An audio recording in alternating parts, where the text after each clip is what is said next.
আমার তো মনে হয় শেখ হাসিনা যাওয়ার পরে কথা কে আমাদের ঢাকা শহরে কমিউনিটি যে হাসিনা দেশের বাইরে যাওয়ার পরে দেশের অনেক ঢাকা শহরে কামাই কম।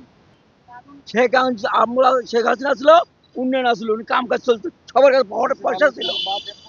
হ্যাঁ, অনেক ভালো ছিল শেখ হাসিনা। 15 বছর যা সুখী ছিলাম।